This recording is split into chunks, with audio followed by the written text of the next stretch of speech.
In the early in the early 19th century, people from various backgrounds, including natives and foreigners, ventured westward in search of gold and promises.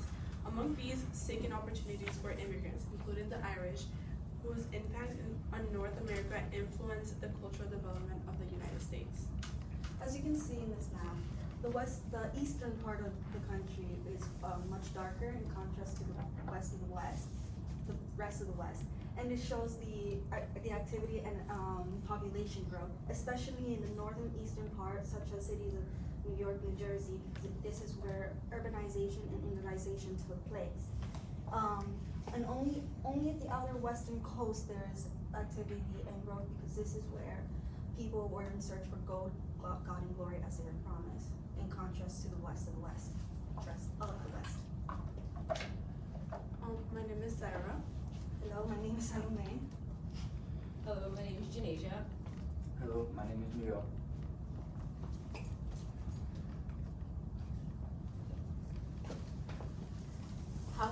So that brings us to our research question now, which is how did the immigration of the Irish moving westward transform the cultural development of North America between 1820 to 1860? Well, the Irish immigration integrated this culture and different beliefs into North America, changing the course of U.S. history and helping boost the economic state and speed of the process westward of the country, as well as pushing it towards a more progressive direction. Our resolution was that Irish immigration helped the United States long term, benefiting its environmental, political, historical, and economic parts. It led to various Irish holidays, and many past presidents came from Irish descent. They helped boost and speed up the economy during the Industrial Revolution by bringing their different techniques and skills in building transportation and artisanal work.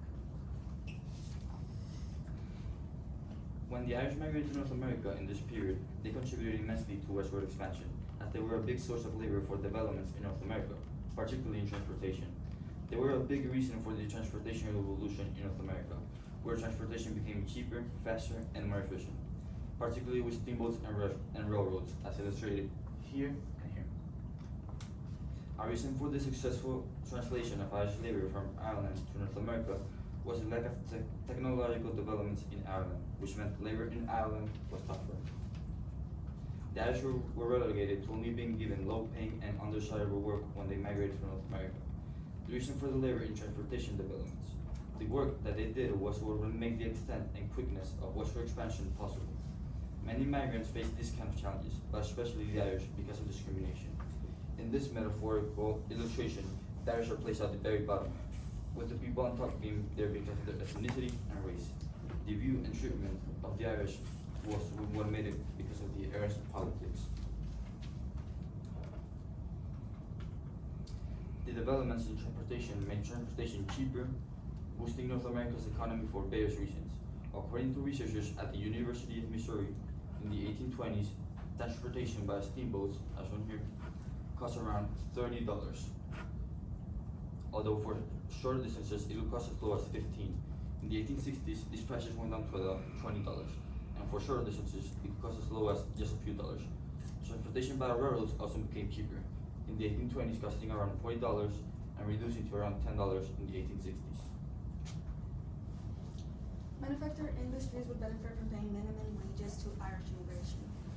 Y.K. Lopez says in The Role of Language in Anti-Immigrant Prejudice that economic elite welcomed the newly arriving immigrants because they provided a superabundance of cheap labor to fuel the U.S. growth.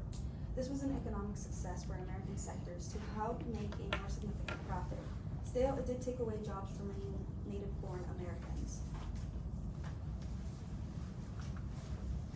Due to heavy competition, this only allowed for dangerous and criminal jobs often avoided by American workers to be the primary work source of Irish immigrants. As shown in this image, many Irish immigrants found themselves at the bottom of the occupational ladder, wanting to find a way in and climb up. American men labored in coal mines and built railroads and canals. Railroad construction was so dangerous that it was said there was an Irishman buried under every tie. Eventually, due to Irishmen only working in menial and dangerous jobs, this helped the expansion of the middle class in America, which overall improved the cost of living in America, thanks to the Irish.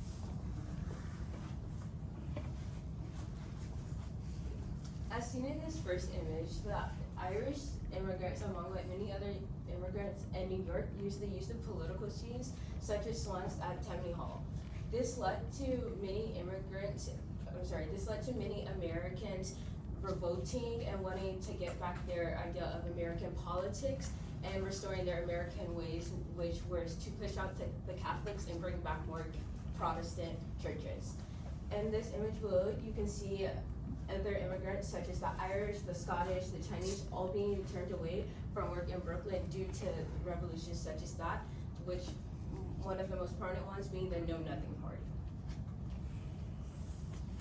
The Know Nothing Party was also another effect due to the huge Irish participation in the Civil War. In this photo, you can see Father Thomas Mooney along with other Irish soldiers and priest chaplains, and their influence, they were offered to participate in the Civil War. This led to the Know Nothing Party and many Americans wanting to push back against that during this huge civil rights movement that we have. The impact left by the Irish immigration led to the long-term historical impacts such as St. Patty's Day, which is an Irish holiday still being celebrated to this day. Many United States presidents have been from Irish descent, some of them being John F. Kennedy, Ronald Reagan, and Barack Obama. They contributed to the growth of religion in the United States by helping spread their Catholic beliefs. Many of the Irish immigration contributed to the military and educational system, leaving lasting impacts in the history of the country, as some of the immigrants fought during the Civil War with the U.S. military. Many, as seen in this picture. Thank you.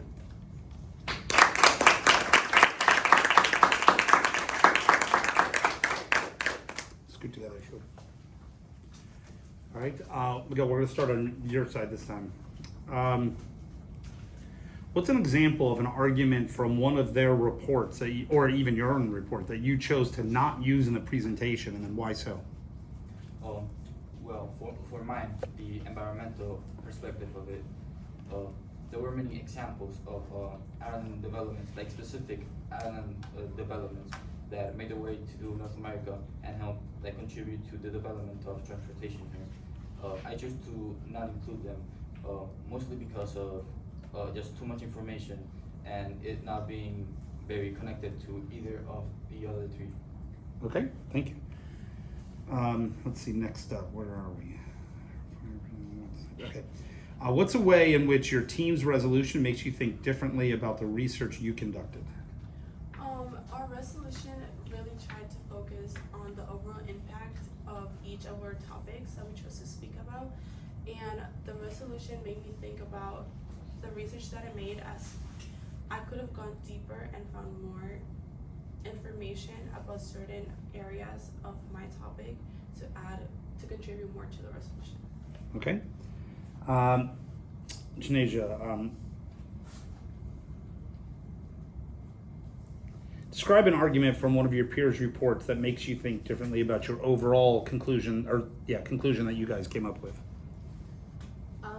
So for Salome, she focused a lot on a lot of the economic aspects of it, while the other ones, I feel like our RRRs didn't really start coming together until we did the team presentation. Because before then, all our topics, even though they were all about the Irish immigration, they were still kind of loose and they weren't able to connect together as much. So it didn't really start coming together until we started scrapping a lot of information and seeing what can we actually build a resolution based off of what different perspectives we have. Okay. And save the best for last. If you, again, had a fifth person in your group, what could they talk about that would add to all of this? It would have been really cool if we saw it from a religious point of view, because the whole thing of manifest destiny is not just God, just gold and glory, but as well as God. And seeing how the early Americans justified their perspective on things through religious purposes, because there was a lot of religious purposes, especially with Irish that came from a very Catholic Christian country, and how they must have influenced the American culture here by bringing those ideas